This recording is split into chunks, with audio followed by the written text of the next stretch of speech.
देखो, हाँ, शंकर शाह हेडिंग बना लीजिए। शंकर शाह के बारे में हम जान लेते हैं। शंकर शाह के बारे में हमको जानना ज़रूरी भी है, क्योंकि हमारे जो बैतूल में आज के समय में जो विश्वविद्यालय है, उसका नाम जो है राजा शंकर शाह विश्वविद्यालय हो गया है। और पहले के समय में जो जेएच कॉलेज था हमारा, जेएच कॉलेज बरकतुल्लाह यूनिवर्सिटी से संचालित होता था। प्रदेश में अलग अलग यूनिवर्सिटीज़ है और उनमें से भोपाल यूनिवर्सिटीज़ थी, लेकिन फिर छिंदवाड़ा को भी यूनिवर्सिटी की मान्यता मिली। और छिंदवाड़ा को यूनिवर्सिटी की मान्यता मिली तो प्रारंभ में उसका नाम जो है छिंदवाड़ा यूनिवर्सिटी ही था। लेकिन चूंकि छिंदवाड़ा एक जनजातीय क्षेत्र है, आदिवासी क्षेत्र है, और प्रदेश में लगभग ऐसे क्षेत्र जहाँ जनजातीय जो क्षेत्र निवास है या जनजातीय लोग निवास करते हैं, वहाँ के बहुत सारे कॉलेजेस के नाम, विद्यालयों के नाम, यूनिवर्सिटीज़ के नाम जनजातीय लोगों के नाम पर जो है रखे जा रहे हैं। तो छिंदवाड़ा यूनिवर्सिटी का नाम भी जो है राजा शंकर शाह, जो कि 1857 की क्रांति के जो है एक योद्धा थे, स्वतंत्रता संग्राम सेनानी थे, उनके नाम पर जो है इसका नामकरण किया गया है। ठीक है ना। अच्छा, शंकर शाह और शंकर शाह के साथ साथ इनके पुत्र है रघुनाथ शाह।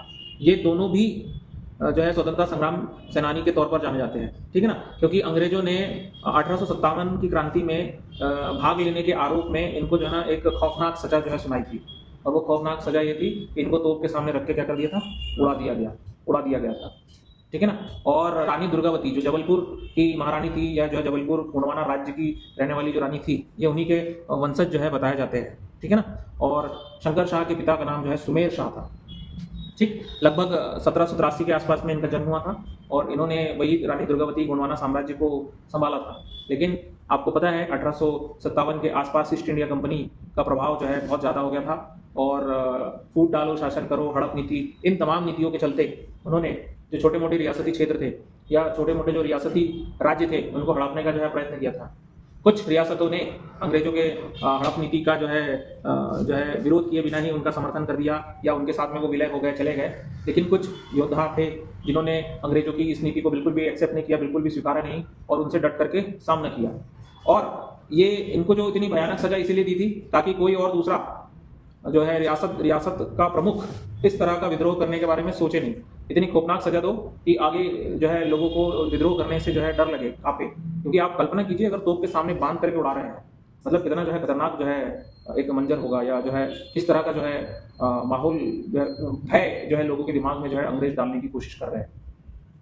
लेकिन मृत्यु से जो है इन्होंने बिल्कुल भी जो है डरे नहीं, और जो है अपने राज्य और अपनी रियासत और अपने जो है वंश को जो है बचाने के लिए इन्होंने अंग्रेजों के समक्ष डटकर खड़े रहे। तो ऐसे है शंकर शाह और हृदय शाह। तो बंदी बनाकर जेल में डाल दिया, मतलब एकदम से ले जाके फांसी पे नहीं लटकाया, या जो है कहना चाहिए तो सामने नहीं प्रस्तुत किया। पहले देखो, वैसे भी जो है ईस्ट इंडिया कंपनी जब थी तो वो न्यायिक प्रक्रिया का पालन करती थी, बट सही न्यायिक प्रक्रिया का पालन हो रहा है कि नहीं हो रहा है, इसका जो है उन्होंने जो है ना अंग्रेजी जो हुकूमत थी, ब्रिटिश गवर्नमेंट थी ना, उसको भी जो है पता नहीं चलने दिया। अच्छा, ब्रिटिश गवर्नमेंट ने ईस्ट इंडिया कंपनी का शासन समाप्त क्यों किया था? क्योंकि उनके ऊपर यही आरोप लग रहे थे कि ईस्ट इंडिया कंपनी न्यायिक प्रक्रिया का सही तरीके से पालन नहीं कर रही है।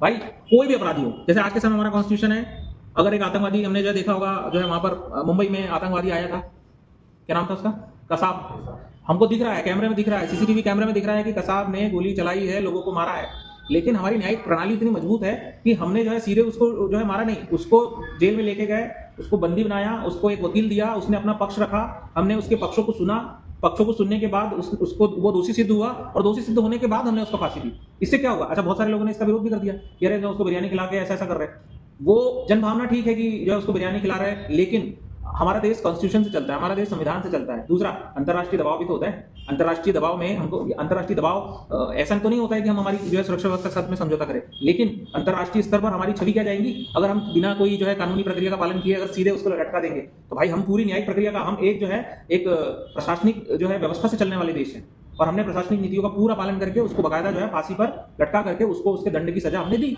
ऐसा ही ईस्ट इंडिया कंपनी को भी करना चाहिए था कि अगर कोई ने 1857 की क्रांति में भाग लिया है तो उसके ऊपर जो है उसको बंदी बनाओ, उसके ऊपर दोष सिद्ध करो, उसके ऊपर केस चलाओ, केस चलाने के बाद अगर वो जो गिल्टी फील होता है या उसको ऊपर दोष साबित हो जाते हैं तो उसको सजा दो।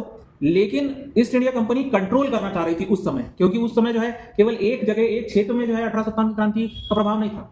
देश के अलग अलग राज्यों में और अलग अलग क्षेत्रों में, अलग अलग रियासतों में क्रांतिकारी गतिविधियां चरम पर थी, और कुल मिलाकर के कैसे भी उन सभी घटनाओं को उनको रोकना था, और जो विद्रोह कर रहे थे उनके दिमाग में डर या फियर कायम करना था। और छोटे मोटे व्यक्ति के खिलाफ ऐसी गतिविधि करने पर ज्यादा डर का जो है फियर जो है कायम नहीं होता, लेकिन उन्होंने सीधा किसके खिलाफ करा?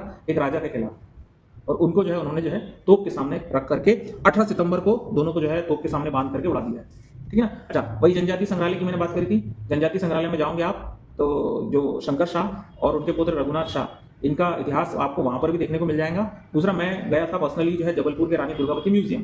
तो जबलपुर के रानी दुर्गावती म्यूजियम में भी शंकर शाह और जो है उनके बेटे हृदय शाह, रघुनाथ शाह, इनके बारे में जो है आपको देखने को इन्फॉर्मेशन मिल जाएगी वहाँ पर चित्र के माध्यम से पूरा कि उन्होंने कैसे कैसे क्या क्या किया है। तो ये चीज़ याद रखना है, ठीक है। चलो।